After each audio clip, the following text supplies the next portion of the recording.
All right. Okay, maybe not. All right, guys. Well, welcome back to session 6. In this session, this is the second in kind of a two-part piece on research design. This week, we're going to spend a little bit of time talking about the steps, the typical steps, and there's no kind of one way to do this, but the typical steps that are involved in conducting an action research project. And just kind of looking ahead to next week, we're going to spend the entire session looking at these two questions of validity and reliability. And they're related to data collection. So I wanted to kind of just let you know right now that we were going to be doing that because we're not going to be talking so much about those this week. So the focus this week, the question focus this week is really on the steps that we're going to take, or the steps that you might take to conduct an action research project. And just as a reminder, right now, so far we have Barbara and Chris. We know that Stephanie is on her way but has been delayed in traffic. We know that Chantal is on her way but has been delayed by trying to get doing some final preparations for a parent meeting that she has. We know that Anjali is traveling right now so that she's not going to be joining us. And we are uncertain as to whether or not Georgette will be joining us. She hasn't registered yet for today's session. I've just sent her. She just sent an email. Yes. To me to say she didn't get the joining instructions. So I've just sent her the joining instructions email. So maybe she's coming on now then. Is that Georgette? Yeah. Great. Yeah, I got that email too. Yeah. So I sent it to her. Okay, well, I think that we're going to kind of keep moving along, and as soon as she's able to join us, we will kind of maybe just give her a quick recap of where we are and go on from there. In preparation for today, we had asked you to look at the case study that we introduced last week, the one that was written by Christine Grant and published by Otterbein University. And so if you can pull that case study up, or if you have it as a paper copy, if you want to take it out. Also in the kind of the preparation materials for this week, there were a series of questions in the course guide, and we had indicated that we were going to spend a little bit of time kind of going through those questions. Some of the questions are similar to the things we asked last week, but I just wanted to kind of go through some of them again. Some of them will be new questions to frame the discussion that we want to have today around steps in a research project. And so if you could just think about, these are the first 3 questions that appeared in that group. What happened in the research study?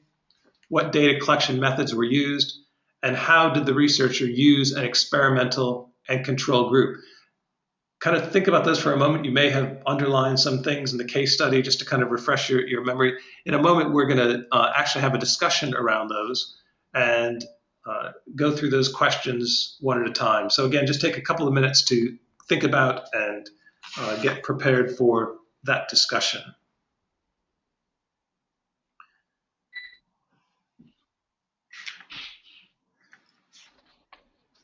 So we're going to use the raise your hand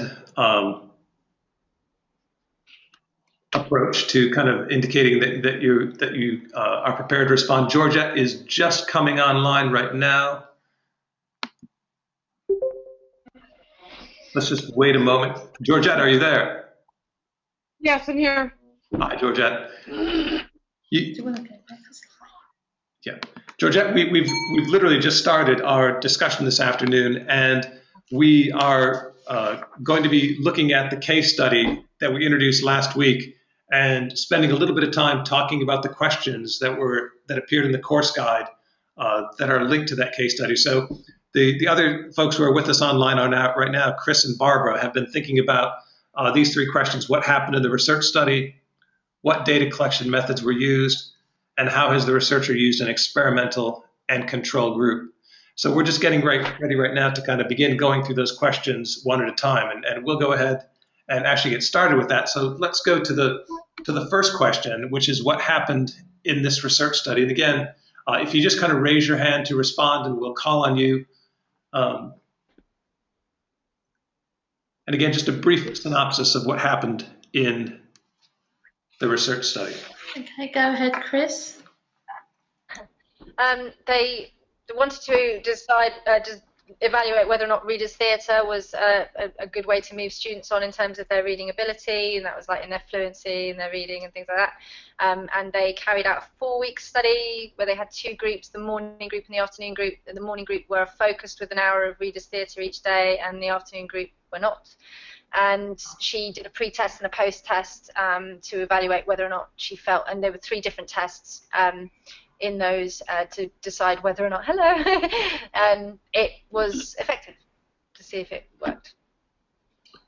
Great, thank you very much. Chris, do you want to keep going, because the next research question is, you actually started answering that question already, which is about the data collection methods that were used. Yeah, because I know we were supposed to look at the sort of triangulation and stuff, so I could see that she tried to do that by using different tests, but they were all pre and post tests. So she's assessed the students with a pre-test and a post-test, and compared the results from different tests.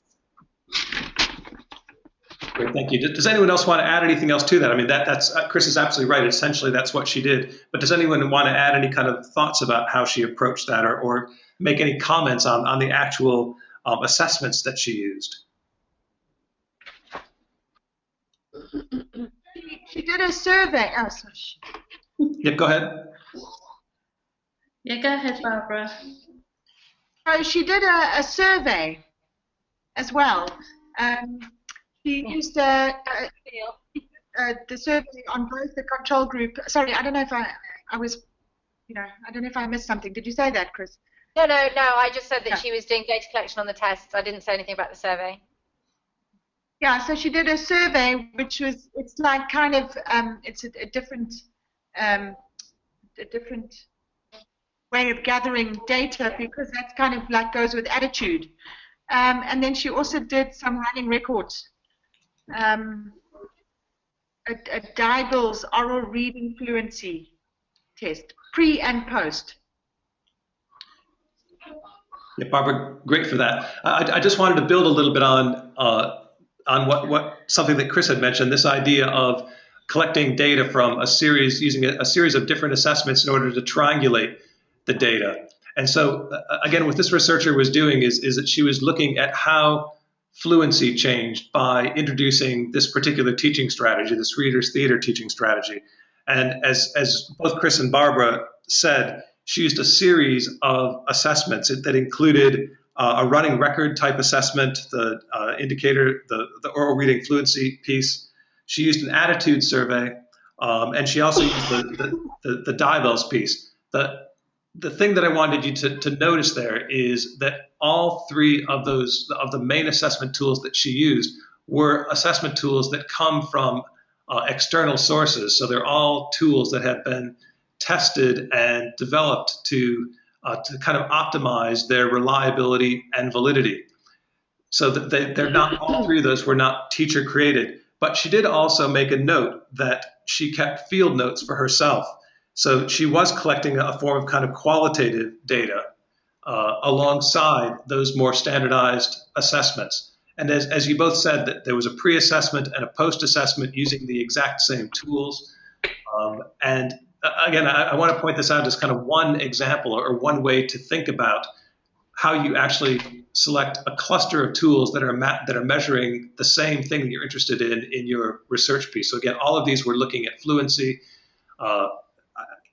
I say all were looking at fluency. The survey actually was looking at enjoyment and engagement in reading, which, as we talked about last week, there is this relationship between developing those dispositions and actually developing the academic skill, that the more children are engaged in and enjoy reading, in theory, the more they're going to be committed to improving their reading, including things like fluency.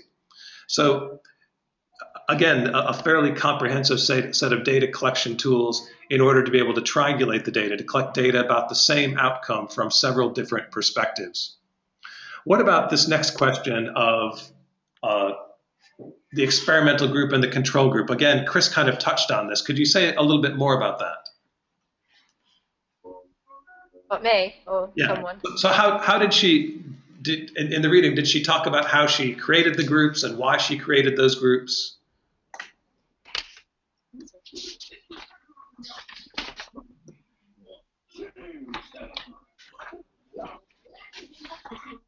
Yeah, she did. Sorry, did you want me to carry on? Yeah, if you would, Chris, that would be great. Sorry. From what I could see, she was just sort of saying that she was looking at the ones in the morning, so randomly assigned the students were into 2 classes by the principal, and then she said that the morning group were the intervention group, and then the afternoon group were not. And then she carried out the intervention over 4 weeks. So, Thank you for that. So it was Yeah. great. I mean, Yeah. One of the things that I wanted to point out in that is that I'm sorry, Barbara, go ahead. No, I just wanted to say that I thought it was quite clever to do the 2 groups, because nothing we've looked at so far has had a control group. You know, it made me think that, you know, imagine if I could do this in my class, but obviously it would be difficult because I have them all the time. But it'd be interesting to see with what I'm doing for SNAP, you know, to compare the 2 groups to, you know. Yeah, but you wouldn't want to do that in real life.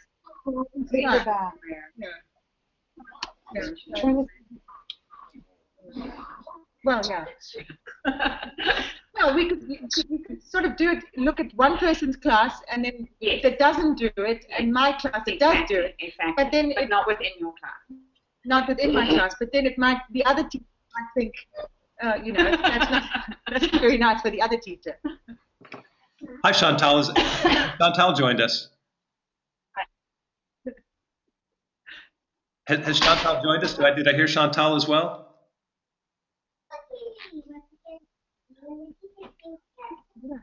Can you see us? No, we can't see you.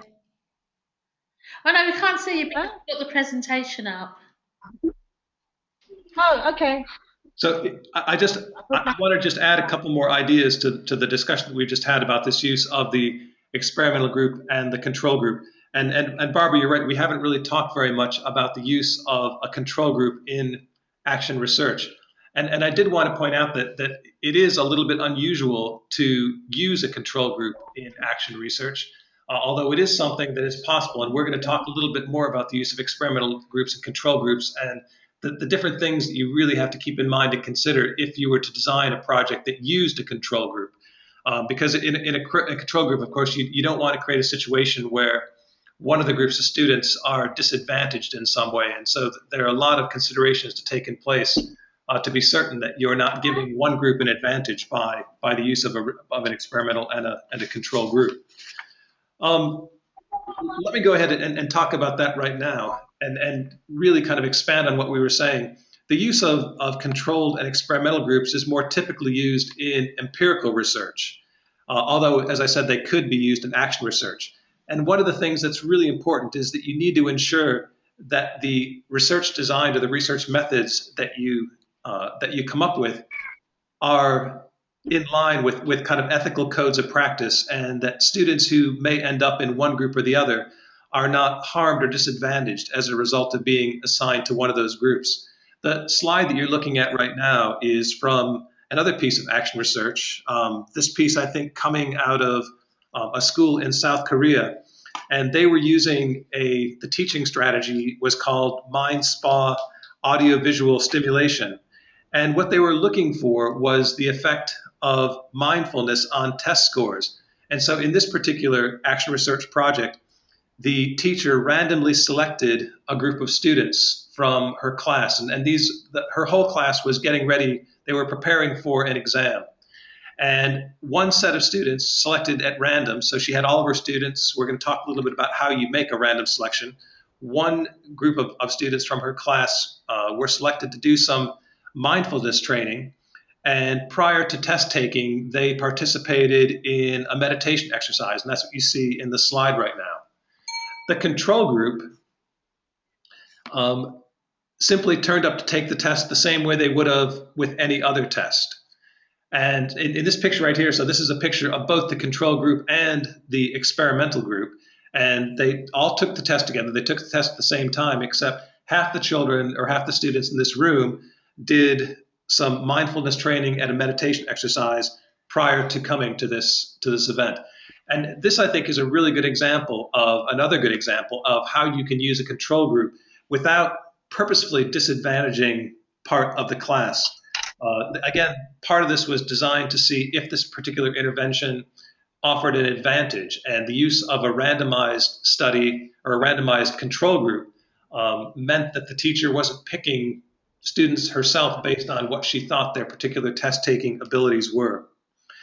In this kind of situation, as well as in the situation that we saw in the case study, if there was any benefit that was arising for the intervention, that practice would have been widened to include all the students immediately. So you wouldn't, once you can demonstrate the kind of the efficacy or the benefit of a particular strategy, then you would completely and quickly move away from the controlled experimental groups, and you make that particular practice available to all students.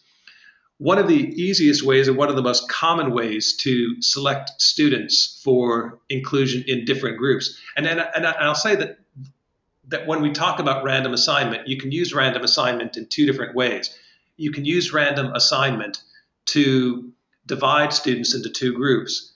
If you're working with a really big sample size, for example, if you were working with a teaching strategy that was being implemented across the entire second grade rather than just with one single class, you might use a random number assignment to pick the students whose data that you were going to pay attention to, so that you had kind of a representative cross-section of the class without having to have a data set that included, perhaps 100 students if you had a grade level that was that big. So you can use random assignment in a couple of ways. One of the ways that the most common ways to kind of randomly assign students is to use a random number generator. And what you would do is if you had 50 students, you would randomly assign, you would actually at random, you'd kind of numerically assign each student a number. And then you would go online and use a random number generator to give you, if you needed 10 students, you would ask for 10 numbers between 1 and 50. If you had 50 students in your class, you were trying to pick out a sample size of 10. The reason that you would do that is that if you were to kind of just pick that sample by yourself, and you might say, for example, my random sample is going to be, I'm going to pick the first 10 children who walk through the door of the classroom in the morning. There may be a lot of reasons why children come through the door in clusters, and it could be that kids with similar abilities who are working at a similar level in the class tend to develop friendships, and so that you, by selecting kids in a sample that way, and it's called a sample of convenience, where you're just kind of picking kids that make sense at the time, you could actually be biasing your results. So in some cases, you would use random assignment either to create two groups within your class, or if you were just going to pick a group of students out of your class. Again, if you were going to do a class interview, but you weren't going to involve all the kids in your class, you wanted 10 students to interview from your class, instead of you handpicking those 10 students who you wanted to talk to, again, you might assign every student in your class a number, use a random generator to pick out the number of students who you wanted to be in part of that discussion. Another really practical way to use random assignment in order to select a group of students to work with if you're not going to work with the entire set. And just as a reminder, the big consideration in picking a sample size, especially if you're using that sample size to create a control group and experimental group, is you need to make sure that you're in compliance with any kinds of ethical standards and that you're not purposely disadvantaging one of the groups of students by doing that. So with that kind of quick discussion around the random sampling technique, which was used in our Reader's Theatre case study, what were the strengths? What do you think were some of the strengths and weaknesses of this case study? So maybe we'll start out, actually pick strengths or weaknesses. We won't do one at a time. Raise your hand if you'd like to talk about either the strengths or weaknesses.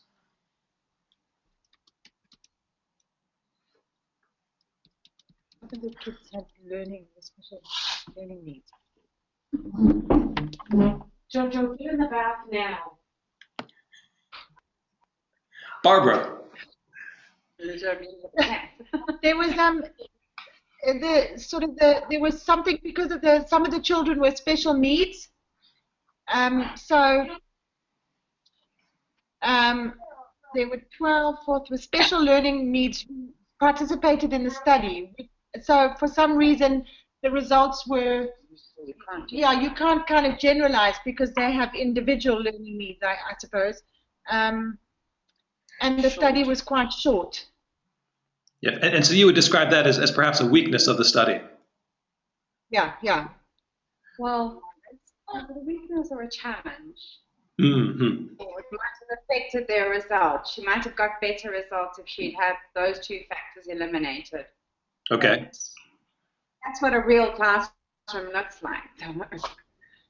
Well, yeah, it depends on what kind of special needs.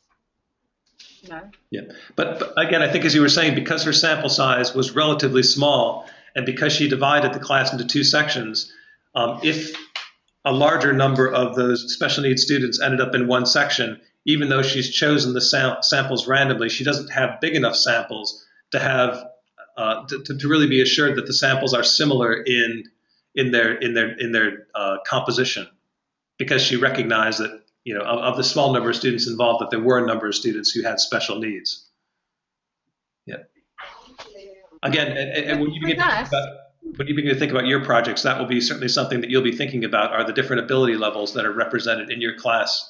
And if you're going to randomize samples in any way for part of your piece, how you would do that, and feel confident that the ways that you've kind of, the groups that you've picked or selected or set up, that you have confidence that they would be comparable or similar in their characteristics. What else? Other strengths and weaknesses? I just wanted to add that for us, with our large number of EAL students, that, I mean, it's not a special need, but it's something that we have to take into consideration. You know. So. Absolutely. We're going to do some questions about that just in a second, about what these strengths and weaknesses, what kind of insight they give you into the research question that you're developing right now. Chris.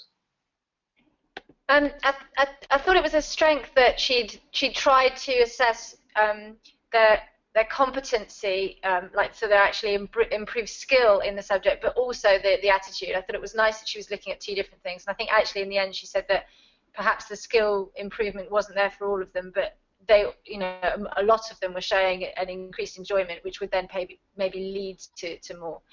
So I thought it was good that she'd thought of that, and she'd done it before and after as well.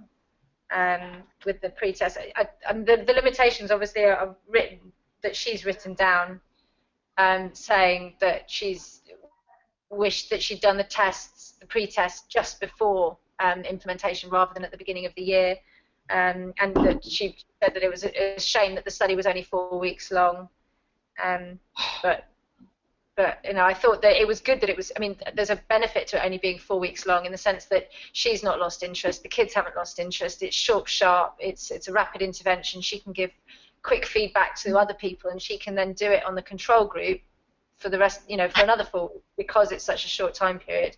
So I think there are benefits that can in some ways outweigh the short time span. Yeah, and of course, on the flip side of that, one of the challenges of that is that she doesn't, because it was such a short time span, what she hasn't really teased out is if the improvements that she did see were related to the novelty or kind of the shift in teaching strategy, which oftentimes has kind of an engaging effect on students, and because it's new, they engage with it in a different, fresher way, or if it was related to the actual strategy itself. So yeah, so some strengths and weaknesses tied up in that one.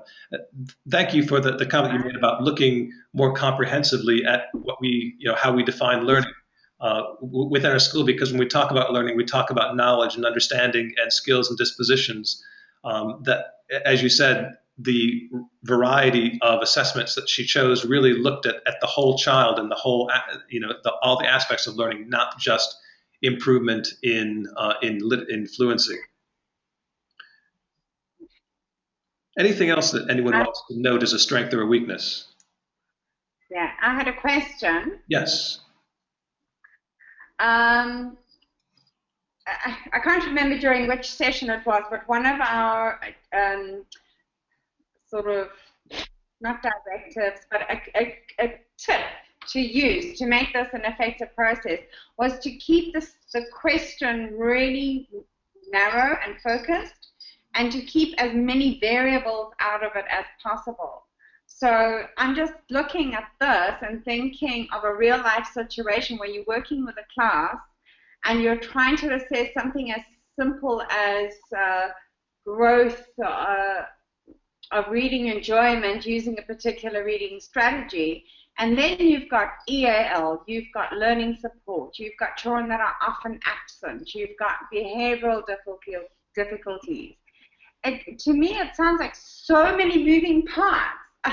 It's almost like you want, if it was possible to get a group of students who were all exactly on the same level, the same age and the same ability, and then test the reading strategy, because that would really show you if the strategy is working or if all these other factors are coming into play. To me, it sounds a little scary. Yeah, it's a bit like a fair test in science. You know, you do a fair test and everything is either like that or like that. There's no variables when you're trying to grow a plant in the dark or one in the light. You know, so yeah, I see where you're coming from. Human beings are tricky. Yeah.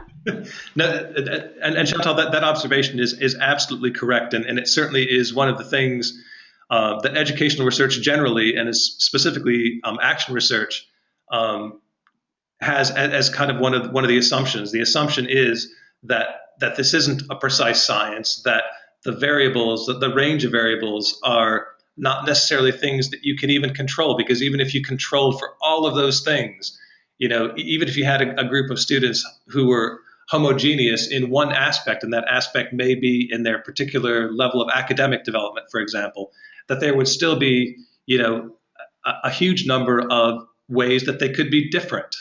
You know, it could be, you know, it gets down to things as simple as, you know, on that particular day, how prepared were they to come into that lesson? Were they feeling well? Were they not feeling well? You know, the number of things, the number of factors that are involved in a real live classroom are huge. And you're absolutely right. When you're doing an action research project, you want to think about how you can focus the project so that you are considering and aware of as many of those things as possible, and that your question is as focused as possible. Because one of the things that you can see is that the fuzzier your question becomes, or the wider or the broader your question becomes, the greater the number of variables that come into play. And again, it's one of the reasons why you're using triangulated data. You're not using a single assessment in the same way with an individual student, that you wouldn't try to give that student you know, feedback on academic progress based on a single test score. You wouldn't want to try to evaluate a teaching strategy based on a single assessment. So again, in this case, the researcher used a range of standardized assessments. Some of them had to do with literacy development. Some of them had to do with dispositions toward reading. She combined that with her own kind of teacher's log, where she was making notes of these things. The fact that she did notice and make note of things as specific as the learning differences that are represented among the students in her class is again, it's an important thing to do in a piece of action research. You're never going to get the perfect homogeneous group, but it's important to actually document what you think those differences are that are at play in that piece. So just as an example, can we go back to Georgette just for some more? Well, actually, Ben, I just wanted to ask you, so if you said that action research is not an exact science, you said, right? Yes. So, I mean, I don't want to get off on a tangent, but I'm trying to understand it for my research. So then what makes it credible? If it's not exact, then like, what's the point? Then what are we, you know, like, what's the goal then? Yeah. When I say that it's not exact, what I'm really saying is that what comes out of action research is not generalizable knowledge. So when you do an action research project with a group of students or with a class, you can't take those findings and say, right, well, this now applies to students all across the world or even all across my school. What you're producing in action research is usable knowledge. It is evidence-informed reflection that enables you to kind of perhaps approach that task differently, or to, you know, in some cases, if it was successful, to keep using a certain approach. The thing that improves the thing that improves kind of the I don't want to say the credibility, because we're not really talking about credibility, but the thing that improves the quality of the evidence that you're producing are the number of are the numbers and the kinds of assessments that you use to generate data and draw conclusions from. Yeah. So again, just like when you're doing student assessment, the different assessments that you would use in a project, you don't do them all on the same day. They're not all the same type. Some of them could be standardized. Some of them could be generated by professional associations or academic researchers. Some of them can be generated by the teacher. You're using a whole range of things, and when you're analyzing the data, you're looking across all of those data sets, not just based on a single piece. And that's how you kind of approximate this idea of creating an evidence base that either advocates or shows the efficacy of a certain approach or reveals an approach's shortcomings. Does that make sense? Yeah, it does. I mean, I couldn't repeat it.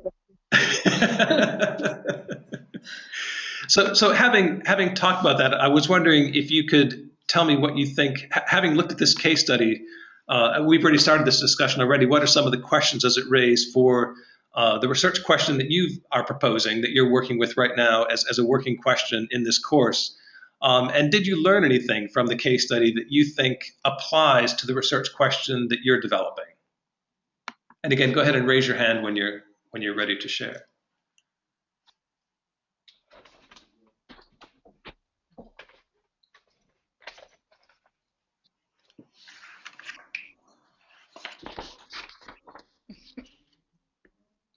Right. I wanted to say something. Yep, go ahead. So it did actually. I actually downloaded the Garfield thing for writing, because I know this is about reading, but then I had a look and I saw that there was a one for writing. So I'm going to do that with my class, because it's, I'm going to do the writer's workshop. So yeah, I thought that was great. And then also there was something else in one of the other things about interviews.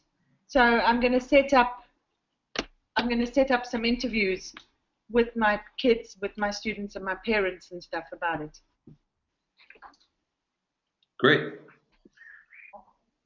And again, those are collecting very different kinds of data. The Garfield Writing Survey has been developed by researchers, and so that's been developed, and there's a high level of validity and reliability already built into that method.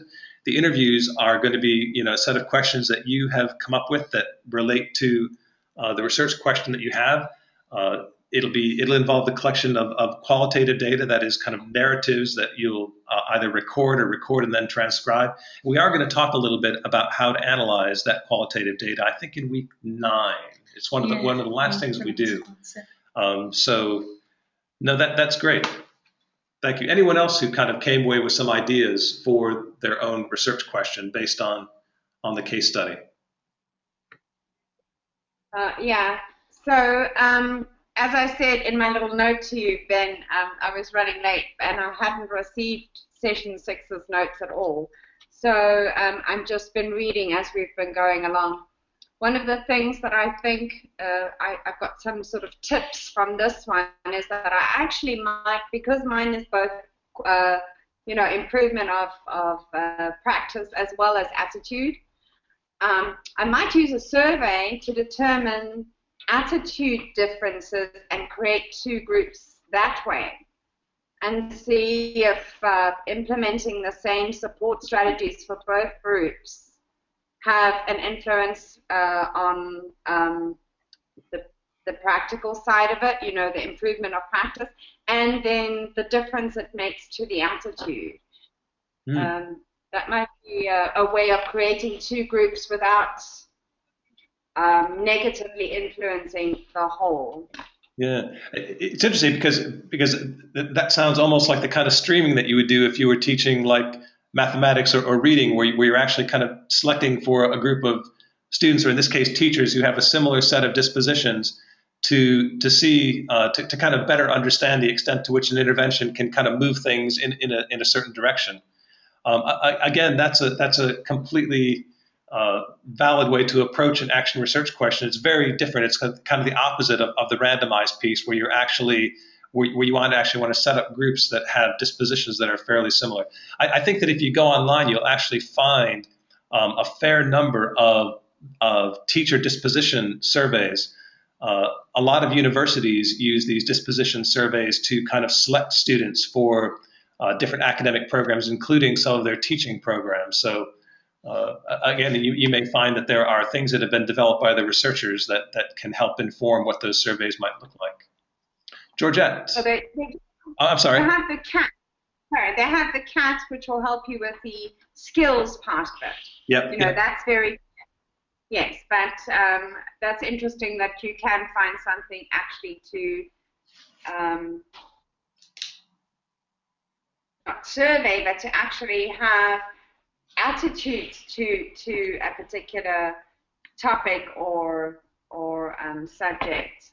Yeah. And So, they're much more commonly used. Yeah, they're more commonly used kind of at the graduate level in universities, where people have very kind of specific master's programs in different aspects of education. I know of one specifically from a university here in London that offers a program specializing in education for sustainable development. And they decided at some point that in order for the course to be as effective as possible, that they preferred to have a group of students who had dispositions that kind of inclined them to be more sensitive to or more interested in that topic. And so they began using these attitude surveys as a way to screen potential graduate students for their programs. would I find that on ERIC? You might find it on ERIC. You might just find it by just doing even a general Google search, looking for attitude surveys. So graduate education program attitude surveys or teacher attitude surveys. I would try some different clusters of keywords, but I think that probably that there may not be a lot of research around the use of those surveys, but I know that there are things that universities are using. Thank you. Yeah, Georgette. Yeah, no, I mean, I was learning a lot. As I was listening to Chantal, because she was sort of on the same stream of thought that I was on, which was about the attitude survey, because of my research topic. Let me just go up here, which is not looking at something that is easily measurable in the sense for me. So to discover how deep culture perceptions of race and identity impact learning in a global classroom. So what I want to do is do a pretest so that I understand what's going into where people are at baseline, and then do a couple of interventions, and then do a post test. And I'm not going to pretend I didn't get the stuff for this session, so I didn't read it. But I'm just listening to people's comments, which are so vivid. I'm getting an idea of what the article was about. But I know for sure that I tried to think about developing my own survey or rubrics. Now I realized that there's a lot of rich surveys out there that I can use. So that attitude survey is definitely something that I want to incorporate. How is the part that I think I need to finesse? And like I said, listening to the conversation that you just had with Chantal made me realize that maybe I should just Google it and see what else is out there that maybe might be more focused into what I want to do. And then I know that I'm going to have to do different types of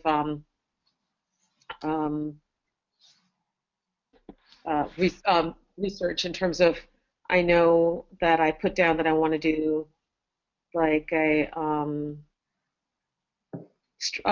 semi-structured interviews and some observations.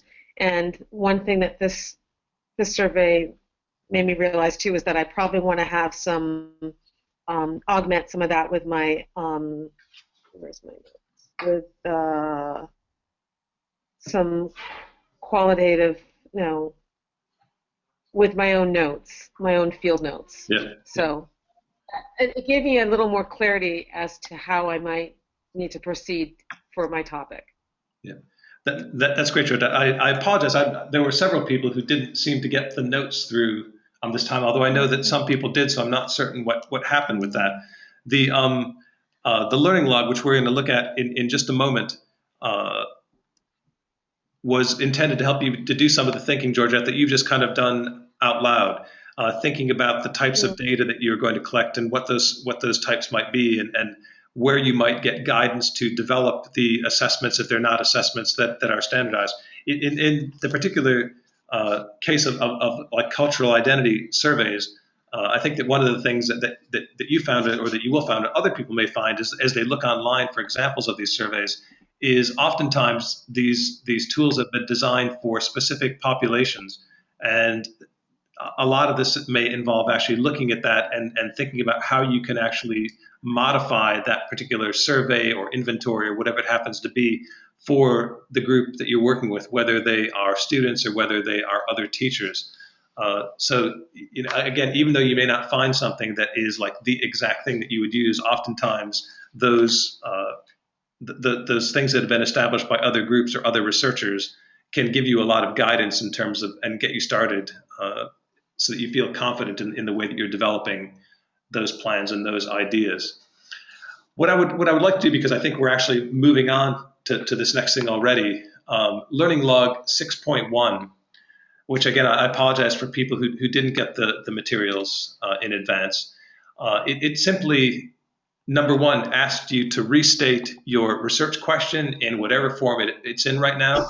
Again, assuming that it may be the exact same question you started with in week 2 or week 1, whatever you had your research question. It may have changed over time. But what I was asking you to do in this particular learning log is to then briefly describe the purpose, so the intervention that you're going to be taking on, as well as the outcome, the things that you thought was going to happen. And again, going back to the case study, that particular teacher was interested in measuring reading fluency, reading enjoyment, reading engagement, and thinking about the kinds of data sources that you would use to collect information on those different aspects of the outcome. And then finally, to think about what the process was that you were going to use. And I want to go through each of those things, the research question, the purpose, the outcome, and the process in just a little bit more detail. And then I'm going to turn it over to you guys to have some online Skype discussions. So again, if we go back to the research question, we've talked several times about the fact that identifying a really good research question takes a lot of reflection. It takes a lot of awareness of what's happening in your classroom, which involves a lot of observation. It's figuring out this question of, what do my students need me to do to make them more effective learners? And I know that from having listened to parts or aspects of your research questions as they've developed, that all the questions that you're looking at are getting to that core thing. What does a group of people who I work with need me to do to make them more effective? And in Chantal's case, she's actually asking that question of teachers rather than of students. The research questions that you've been working on, you've been looking at them over and over and over again, reviewing them to make sure that they were meaningful, to make sure that they were focused. And again, when we looked at the case study, we talked about the importance of really kind of focusing right down so that you're looking at only one thing, because there are going to be loads of variables that you're not going to be able to control. We've been talking about the fact that your research question needs to be important to you in your role in a school. So whether that's a role as a division principal, if it's a role as a teacher, if you have another kind of pastoral role in your school, it needs to be important to your particular role. But again, it also has to be important to the learners who you work with.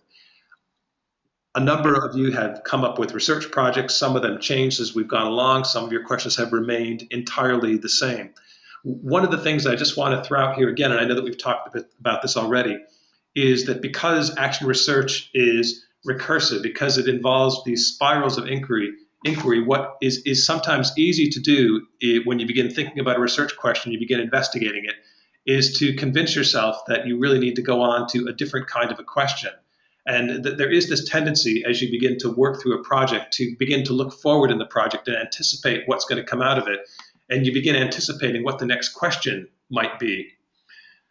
And the big challenge there is to just kind of be certain that you're not abandoning a question or reframing a question in favor of a new question when in fact what you're actually coming up with is what would be a secondary question, a question that would follow next.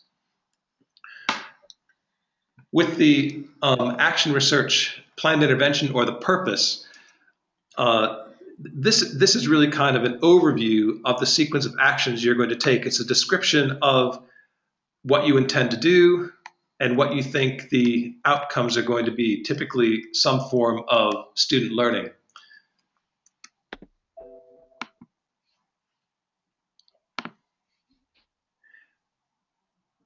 The data collection section is an opportunity for you to begin to think about 2 or more ways that you're going to measure the outcomes or the changes in learning or in the learner. Again, whether you're working with students or whether you're working with teachers.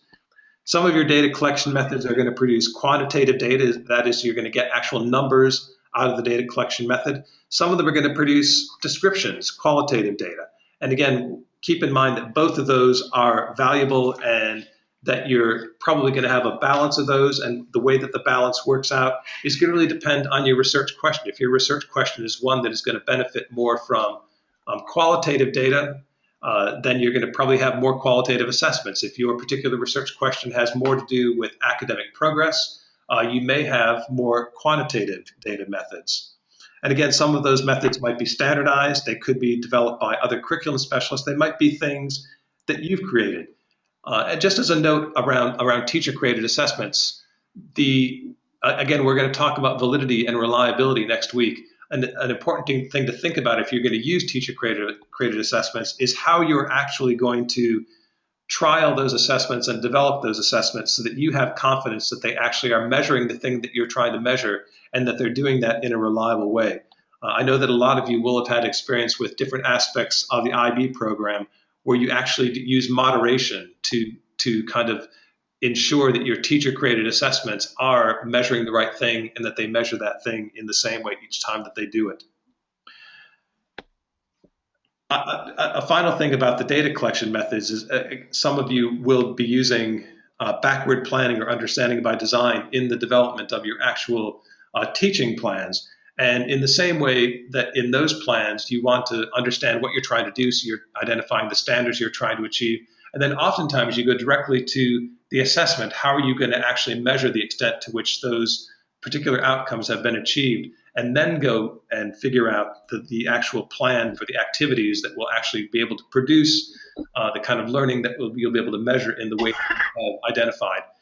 The same thing applies when you're designing an action research project. There should be a real connection between the methods that you're using to assess and the interventions that you're using to kind of create this change in learning.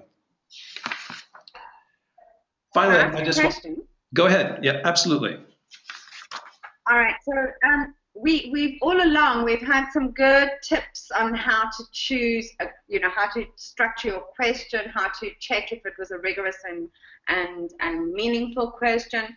We had some good tips on how to check your research sources and what's a good piece of research to use and what's a good article to use, etc. etc. Do we have any guidelines on what is a good assessment? Because we might go and Google it and find all sorts of, let's say, teacher attitude assessments, but how would we pick the right one? Is there any guideline or something we should look for? Is it accredited, or is it like peer research was one of the tips you gave us before for choosing a good article? Yeah. For assessment, yeah. So if you're going to pick a research or an assessment tool that has been developed externally by whether it's a university group or whether it's a textbook publishing company, oftentimes if they're assessment methods that are widely used, you will be actually able to find reviews of those assessment methods through using mechanisms like ERIC. Sometimes those methods will be peer reviewed, and if they have been peer reviewed, if they've been examined and peer reviewed, you'll find them in research articles. And just as an example, the Garfield surveys are one example of a widely used assessment method that's undergone a lot of scrutiny in terms of looking at validity and reliability. And so you will find those resources that kind of give you that level of confidence. There will be other research methods or surveys or things like that that have been developed by an organization for one-time use, then it becomes more a matter of having that kind of specialized academic background to be able to look at that survey and understand how it was constructed, if it was constructed in a way that makes sense for your particular research question. It's a huge, huge area, Chantal, and a really good question, but I'm afraid not the simplest answer. Design of assessment, especially for research purposes, is, it's an entire field in some ways. And if we were doing this as a real graduate level course, or if this was a graduate program of study, you would probably do an entire course on qualitative methods and how to understand validity and reliability in qualitative methods. What I would say, or what I would suggest is that if you find some specific things, and I would pursue them to see if they've been reviewed through the other academic literature for validity and reliability. And if they haven't, then it really becomes a course of developing that additional kind of specialized knowledge to make that judgment yourself. You can also consult other colleagues, for people to get input on things. Survey design itself is a really complicated piece, and to look at a survey that someone else has designed and be able to really understand the mechanics of how they put it together and why they put it together the way that they did is really difficult without that other person in the room. There is some information given though. If you talk to, I know that our psychology teacher in high school would definitely have a lot of opinions, and I know a lot of people who carried on multiple research work would say that there's certain, the graded scale of 1 to 5, where people give an answer of strongly agree to strongly disagree, is far more reliable than yes, no answers, and that sort of thing. So is there a guidance that could be shared along those lines for people who don't have time to carry out the research to find out how psychology, how you shouldn't ask leading questions or information like that? There are, and one of the resources that I'll send out to people, I actually have a really, really short paper on scaled responses and the types of scaled responses that are recommended for the development of surveys and questionnaires. I'll send that out to all of you. It's a really easily, it's only 4 or 5 pages. But Chris, you're absolutely right that something as simple, first you have the types of response, and then you have the types of questions, and there are different kind of criteria and ways to look at developing both pieces. And in the same way that if you were collecting assessment data to look at a particular kind of learner attribute, that you'd want to have different sources of information, oftentimes in surveys what you'll find is that there are kind of categories of information that you're trying to collect in that survey. And just for example, one of the categories in a reading survey might have to do with enjoyment of reading. Well, what you would do in that particular case is you would probably create 10 different questions about enjoyment of reading that are phrased differently and look at different aspects of enjoyment for reading. Within the survey itself, those 10 questions might be part of a 50-question survey, and the questions would be randomized so that they wouldn't all appear side by side. But when you would actually then go to analyze those, you would regroup the questions that you saw all of the related questions side by side, and you'd actually be looking for levels of to the extent that which the respondents responded in a similar way to those 5 questions that are very, very similar. So you begin to kind of get an indication of the extent to which even the person responding is responding consistently. So there are huge things. Survey design is a huge field. And my own suggestion is that if you're creating surveys yourself, that you keep them as simple as possible. Use things like the scaled response recommendations that come from organizations. Again, I'll send that along to everyone because I think that is a really helpful kind of first step.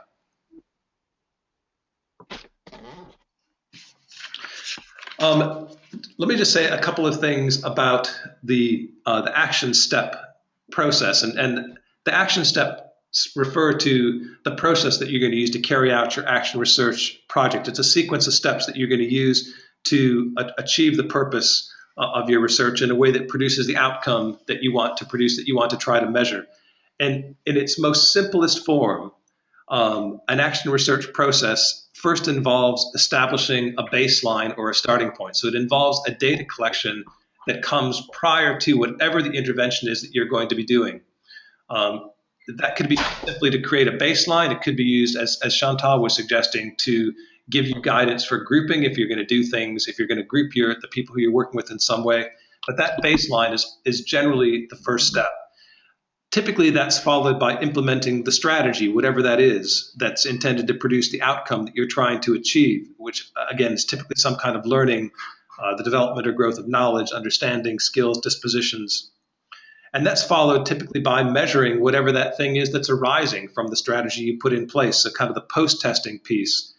And an important thing about the post piece is designing your assessments so that you're open to both the outcomes that you're anticipating as well as outcomes that you are not anticipating, because it's often those unanticipated outcomes that provide the most kind of informative, the best information for thinking about subsequent action research cycles, those things that emerge that you hadn't predicted. So again, baseline, implementation, assessment of the post-implementation period, the most basic kind, and each of those action steps may be expanded. You may have kind of sub-cycles within the steps where you're doing formative measurement as you go along, so it may be more than a pre and a post. It may be a pre and several formative pieces, and then the post. It will depend entirely on the nature of the question and kind of the scope and scale of the project that you've identified. But again, one of the things to keep in mind with the timeline is that action research is cyclic. It does follow the cycle. You are going to generate questions as you answer your question. Ben, can I ask you a question? Yes. I generated a question.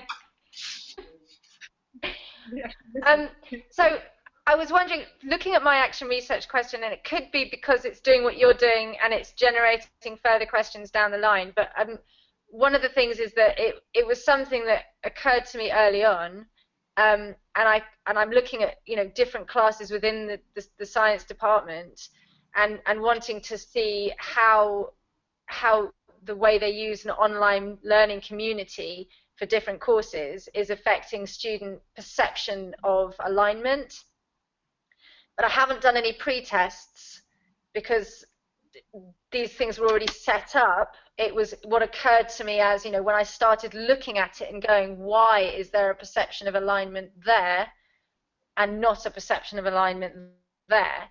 So, am I losing weight on my possible action research question by not having already carried out any assessments to start with, or is it something that I can still continue to monitor and look at, and then in hindsight come back and say, right, this is what was done, this is how I believe it's different. Thank you so much. Sorry, my children have just been returned.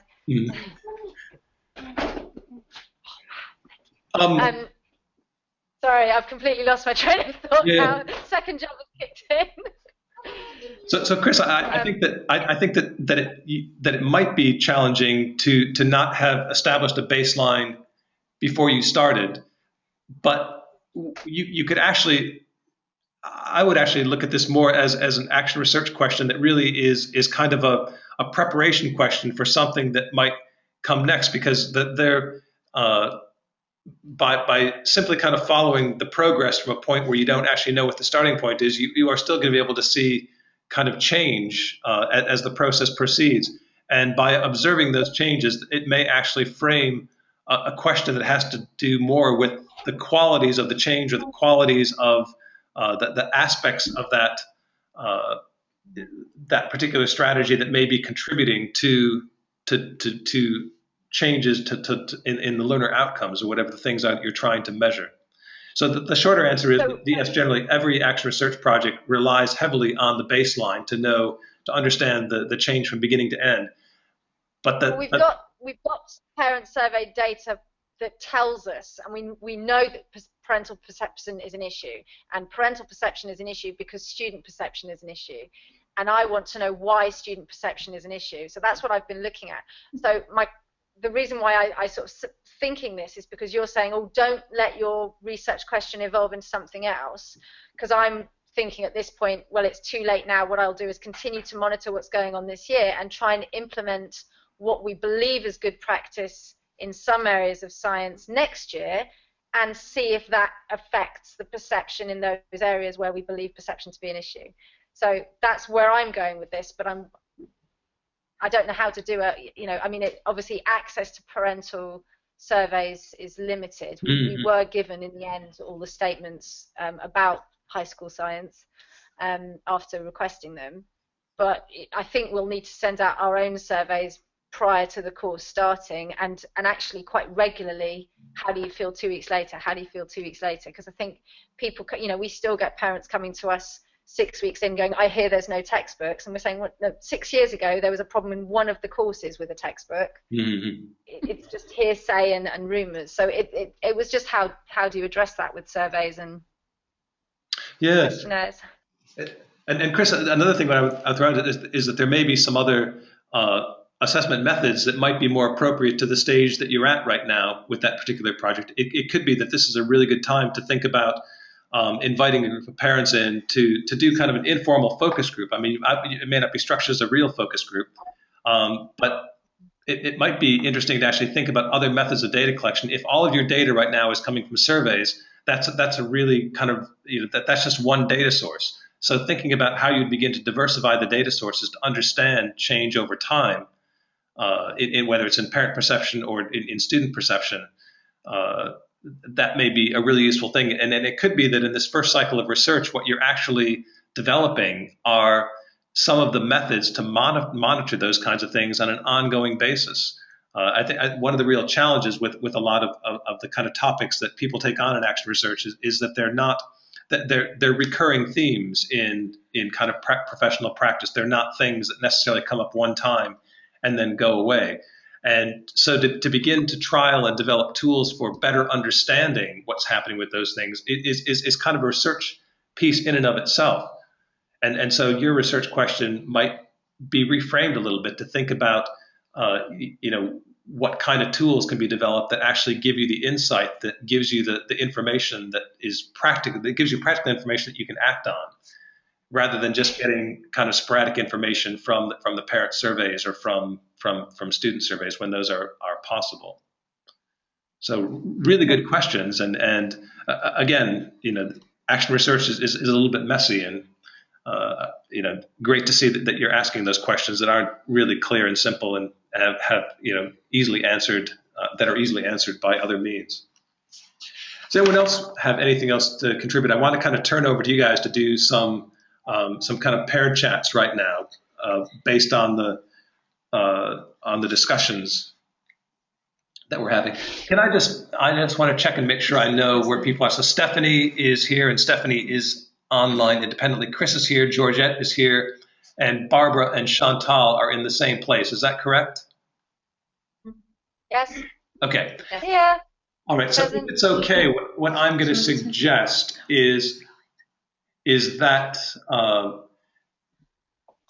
that Barbara and Chantal and Georgette work together. So if between Barbara and Chantal, you can kind of use your Skype device, whatever you brought along, to Skype Georgette, and Stephanie and Chris, if you guys could, again, connect by Skype. I'm going to show you some questions. Let me give some directions first before you go off and do that. Let me give you some directions about what I'm going to ask you to do. I'm going to give you actually 2 questions, and one of the discussions is going to be 10 minutes long. The second one is going to be 5 minutes long, and Lateef and I will come back online and just kind of give you an indication of how time is moving along. We're going to change the screen to show you when there's only 2 minutes left, so even though you're having your chat, kind of keep a kind of a subtle eye on the screen, because that'll be your indication that the time is winding down with each of those discussions. You can do finish your chats early if you could just raise your hand so that we know that you're ready to go on to the next thing. So for the first discussion, you're going to have 10 minutes. And there are 2 questions in this section. They do relate to your research projects, so they relate to the things that you would have recorded in 6.1 as well as the thinking that you're doing about your project right now. So how are you feeling about your research question? Does the research question still feel right to you? And what are you thinking about in terms of data collection methods? And if you could talk about how you see those aligning with your research question itself. Again, we're going to give you 10 minutes for this discussion. We'll let you know when there are 2 minutes left, and then we'll come back online after the 10 minutes and give you the next set of questions. All right, if you want to go ahead and now use your other devices to connect by Skype, we're going to turn off your microphones. So if you need to contact us in any way, please use the chat box at the bottom. To do that, I see people sharing their Skype addresses right now. That's perfect. If everyone is set to go, we're just going to kind of turn it over to you, and we'll come back and let you know when there are 2 minutes left. Great, thanks everyone. Hi everybody, I'm going to apologize for possibly cutting your conversations a little bit short. But if we can come back, I wanted to introduce the next 2 questions. And if you feel like you haven't had adequate time with the first 2 questions, please keep talking about those. But I want to kind of throw out 2 questions that you might be ready to move on to. The first is, what are the challenges of incorporating action research into your professional practice? And again, as you begin to think more and more about what the question is and about what the data collection methods are, if you can think about what are those real challenges that it presents, but also how you think you might address those challenges. And of course, probably I anticipate that the biggest challenge will be time, finding time to actually not only develop some of these different assessment tools, but to also put them into practice and to collect the data and then to analyze the data. So again, we're going to give you 5 minutes. We'll change the screen when there are about 2 minutes left, and we'll rejoin you in at that time. Hi, everybody. I'm gonna risk cutting your conversation short and ask everyone to rejoin the main group again. Again, if everyone could join the session.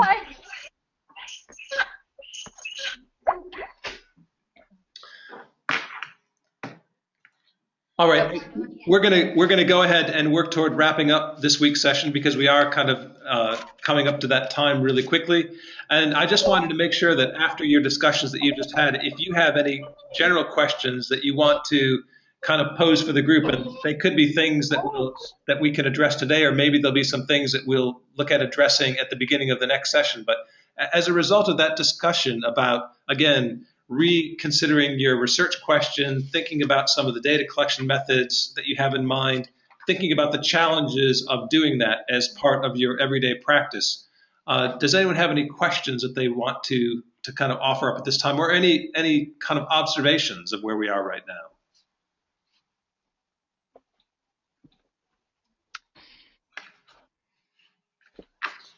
Yeah, go ahead, Chris. Okay.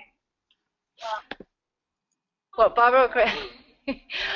My only comment at the moment was, after speaking to Ben and speaking to Stephanie, it's clear that I need to look at my data collection methods, because what I thought would be useful, I mean, Ben talks about focus groups, but when you're dealing with a delicate situation, such as, trying to gather how people feel about what's going on in the classroom, even though they've not been there, if you start calling in focus groups, you need to be very tactful about how they perceive what's actually going on. Are they just coming in to have a big moan and a grumble about specific teachers, or are they going to give you information on their perceptions of, on what you actually want to know facts on? And it's also about the confidence of the teachers that you're discussing, because it's not just your own classes that you're reflecting on a whole department. So there's a certain level of tact and diplomacy that needs to be employed in that. So I think there's a lot of thought needs to go into the process at my end. Chris, thank you for that, and I think you're absolutely correct. Just one of the things that I might suggest, and certainly one of the things that people are often trying to do in focus groups, is to actually focus on focus more on the proactive things, having a discussion on the proactive things that you might do, for example, to improve communication between the classroom and parents, in order to kind of to kind of establish an agreed way that you are going to share information, so that the way that you're looking at shaping perceptions actually matches the way that parents are looking to kind of have communication, for example. So again, when you're thinking about your data... It's not communication, though, because they all have loads of information thrown at them, but at some point the students go home and tell their parents what happened in their classroom is different to what's happening in another classroom, even though they didn't go to the other classroom.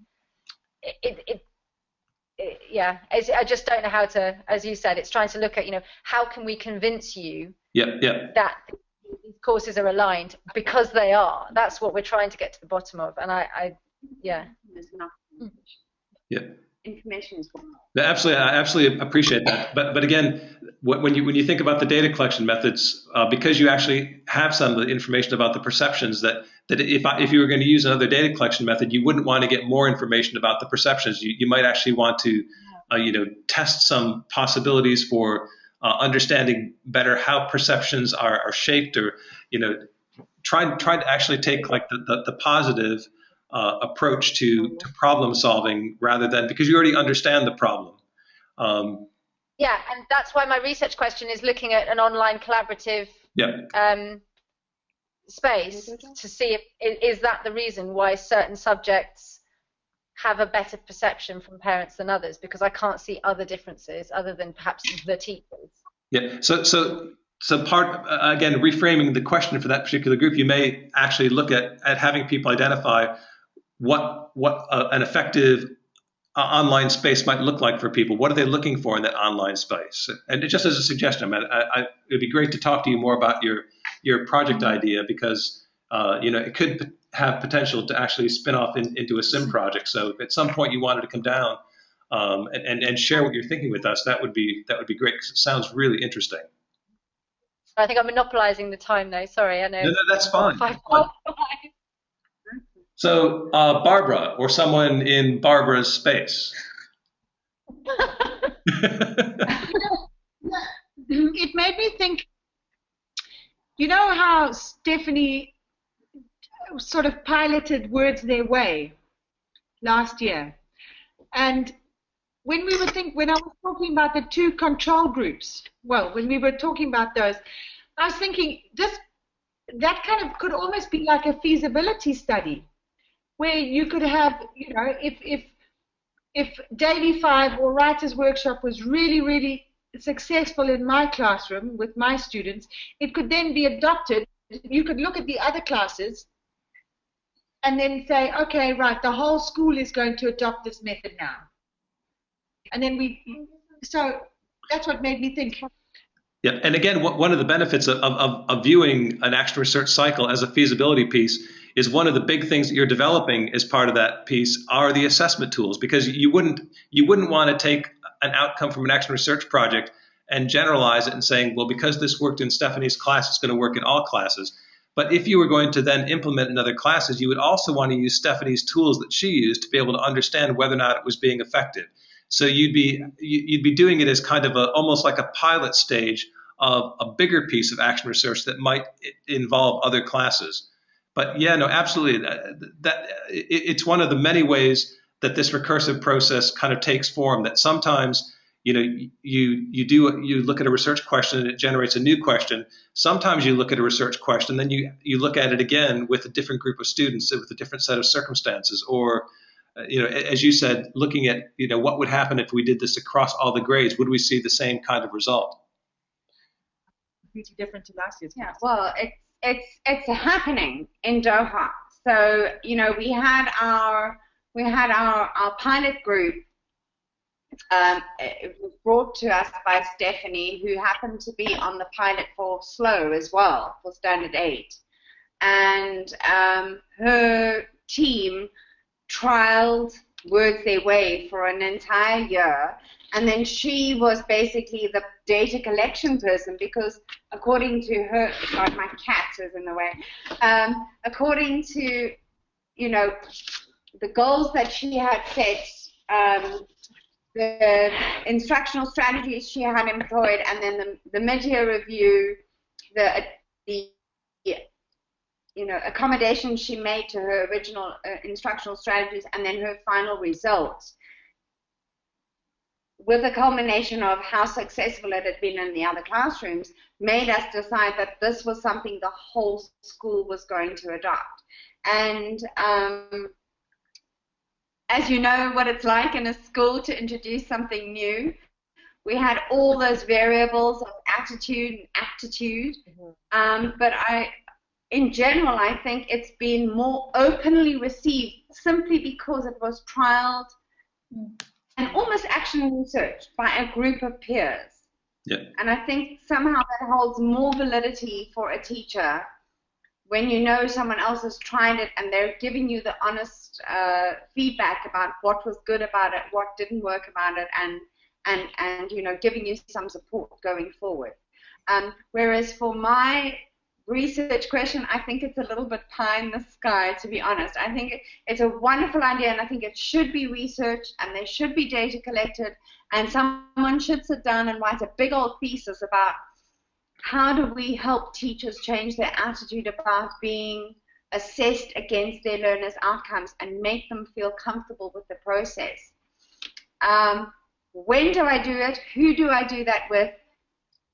I'm not at a university where people are in the mind frame of people are doing research. I'm going to participate.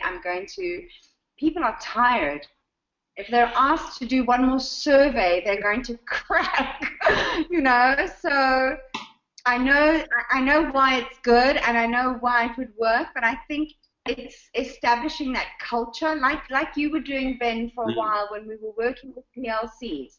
The first year around, we were like, what are we doing here every fortnight? And the second year around, we were actually looking for our PLCs. I can tell you this year, we're actually missing them.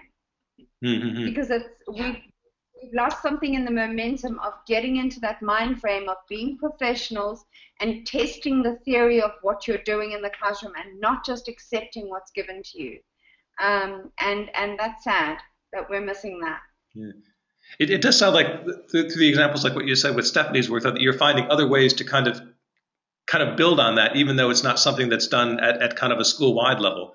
And really what, Chantal, what you've just described is actually the essence of why schools do action research. It's about building people's professional knowledge around something that they're keenly interested and passionate about, and not just for the purpose of not just for the benefit of that small group of students who they work with, but this idea that can actually then shared with other colleagues, and that you can actually build momentum in that way so that learner outcomes are not just affected. You know, the only learners who benefit are not just the learners who that particular teacher works with, but a bigger group of learners. Again, certainly one of the things that SIM is really committed to doing is, you know, people who we work with on action research projects, we don't do that just for their professional development or just for the benefit of the group of students that they work with. That we actually see those people as, you know, the future professional leaders in their schools in much the same way what you just described with what's happening with Words Their Way in Doha. So, you know, thank you for that comment. I want to thank everyone for their comments. I know we didn't get to Georgette. Georgette, do you have something you want to add before we close today? No, I'm good. Sorry, I'm so tired. No, that's okay. I'm just what Sean said, tired. Yeah, no, one of the things I'm going to ask everyone to do is always, before we have our session, the morning of the session, like this morning, actually you would have received it yesterday, you should be receiving the materials for the next session. So if you have not received the materials for session 7, if you could please let me know right away, because those did get mailed out yesterday. And the same goes for the join-in instructions for next week's session. That always gets mailed out on a Wednesday morning. So if you don't receive it by the end of this week, then please let me know and then I can resend it. Great. As in all the sessions, if you find it useful to use the Learning Log 6.2 to record your learning, I know that some of you may be using this. This may be a step too far just in terms of formalizing it. So to whatever extent it's useful to you, please go ahead and use it. I want to thank everyone for your contributions this week. It's been a really engaging discussion. While you guys were having your own discussion, it was interesting. Latif and I had a quick discussion. In the pilot for this course, we had 12 people. And the level of engagement and kind of the quality of the discussions that we're having with all of you as a much smaller group is completely different than our experience in the pilot group. So again, I want to thank you all for that and for making the course as kind of engaging and as much a learning experience for us as I hope it's being for you so far. So thank you again. I hope you all have a really great week. We look forward to catching you online again next Wednesday at the exact same time. Again, if you've not received the materials for session 7, let us know. If you don't receive the joining instructions by the end of the day today, let us know, because they have, by the end of the day tomorrow, because they will have all been sent out by then. Okay. Bye. All right, thank you, everybody.